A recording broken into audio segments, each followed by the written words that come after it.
you guys? My name is Aubrey and this is my channel, and today I want to talk about a few things that we can expect to be announced this coming week in regard to stimulus checks and stimulus packages. So let's get started. So I hope that you guys had a wonderful weekend. It snowed here in North Texas yesterday, so as you can imagine, all of us Texans freaked out considering the fact that we get snow maybe once every 5 years or so. So it was a big day here in Dallas. But with that being said, I think that we are going to have an even bigger week this week because there are a slew of different programs that are set to open in the coming days. If you guys saw my last video that I published last night on Sunday evening, I did a video talking about how the EIDL grant program is to be expected to be opened up. And really, as I'm sitting here today making this video on Monday, January 11th at approximately 12:15 p.m. Central Time, we really should have already gotten some sort of update from the SBA on the applications opening up. But as of right now, we have not received any sort of update. You see, over the weekend, the SBA had released some information indicating that they were going to be opening up the EIDL grant portal very soon, and kind of following the same series of events that the SBA followed with the CARES Act back in March, it looked as though there was going to be some sort of update to the site late last night. But obviously that didn't happen because we sit here today on Monday and the applications are still not open. With that being said though, the application is supposed to be opening up for the EIDL grant program really at any time now, and it's just a matter of keeping a very close eye on the SBA's website, waiting for it to go live. That way people can start applying. And so if you guys are interested in learning when the EIDL applications open up, then make sure to hit the notification bell on this video so that you guys are notified when I drop a new video, because once the applications open up, I will be making a video on this. Again, I made a video last night talking about how the applications were supposed to be opening up last night or early morning today. That did not happen. I don't exactly know why, but that means I believe it is just a matter of time until the applications do open up. So the next update that I have for you guys is a pretty significant one, and that is, as of today, Monday, January 11th, the PPP applications have opened up to the public, but there are a few caveats to this.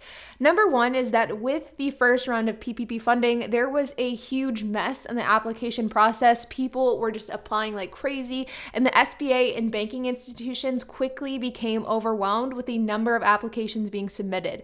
In fact, I've spoken with a number of different banking representatives who say that that period of time from like the end of March until June was a horrible period of time at work because they were so overwhelmed. So in order to combat this, the SBA is opening up the PPP in waves. And in this first wave, only about 10% of banking institutions are accepting PPP applications. And all of those 10% of banking institutions are local community banks or local community financial institutions. So if you bank with a local community bank that is an SBA partner and is accepting PPP applications, chances are your bank is currently accepting PPP applications as of today, Monday, January 11th. So if you bank with a local bank, I would definitely call and check in with them and see if they can accept your application today, because the sooner you can get it submitted, the better. Now, the second caveat to this is that in order to be able to apply today, Monday, January 11th, you have to be a first-time PPP borrower. So not only do you have to bank with a local community bank, but you also have to be a first-time borrower. The applications will be opening up to second-time borrowers on Wednesday. And as of right now, it's unclear when the PPP will open up to the general public, people who do not bank with local banks, or people who are first-time or second-time PPP borrowers. Now, again, to reiterate, the reason why the PPP is being opened up in waves rather than all at once like the first round is because of the fact that the first round was very overwhelming to SBA and banking institution employees. So this is the reason why they're doing it in waves this second time around. Additionally, the SBA has come out and said that the process of being approved for the PPP will be significantly longer than the first round of SBA PPP funding.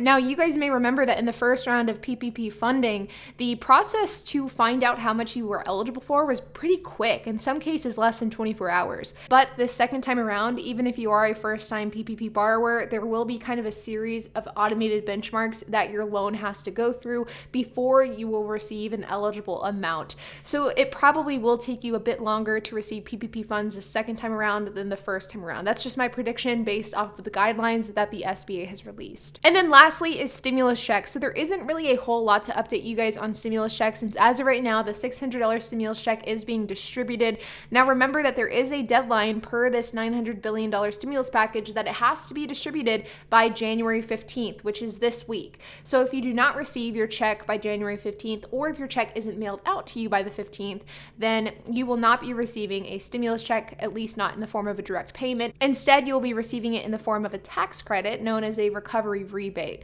Now that is important to remember, so I would encourage you to keep an eye on your mail in the coming days, because if you had not received your stimulus check, you should be receiving it very soon. Now, you guys, I know that this wasn't the most exciting update, but really I think that there is going to be a lot that is going to happen with stimulus content and with stimulus news this week. It is simply a matter of time until the EIDL grant program opens back up. In fact, it was supposed to happen last night or this morning, and it didn't, so we are currently behind schedule per the SBA and what they released over the weekend. Additionally, the PPP is open. Even if it's just open to a small portion of the PPP applicants, it's still a good sign that it's open and it is currently accepting applications, and more people are receiving their stimulus checks, and the deadline for that is this week. So we have a fairly eventful week ahead of us, and I will be sure to keep you guys updated on all things EIDL, PPP, and stimulus checks. But before we sign off, I have one question that I would love to get y'all's feedback on. This is in relation to an idea that I've been swirling around in my brain for the last 48 hours. So for those of you who have multiple revenue streams, how do you keep track of the profit and loss of those individual revenue streams? So for example, I have about 5 different revenue streams, but I do not have an LLC for every single one of those revenue streams. I don't have an individual bank account for all of those revenue streams. Instead, they all kind of fall under one single umbrella. But I still want to be able to track the profit and loss of each individual revenue stream. I want to be able to see how much the YouTube channel is making versus how much I'm investing into it. I want to see how much my core sales are making versus how much I'm investing into it, and so on and so forth with every revenue stream that I have. I signed up for QuickBooks, and my hope was to be able to do that sort of thing with QuickBooks, to be able to see at a glance my profit and loss for my individual projects and revenue streams, but it wasn't possible with QuickBooks. So I'm wondering, for those of you who have multiple revenue streams, how do you keep track of the profit and loss of each individual revenue stream without setting up an individual LLC or an individual bank account for each different revenue stream? I would love to hear your thoughts on that. I would really love to see what you guys do in order to keep track of this. If you guys could give me your feedback in the comment section below, I will also be posting a post on my community page as well. I would love to hear your thoughts on that, so make sure to leave a comment down below. And while you guys are at it, make sure to hit the like button, hit the subscribe button, and hit that notification bell, and I will see you guys in the next video.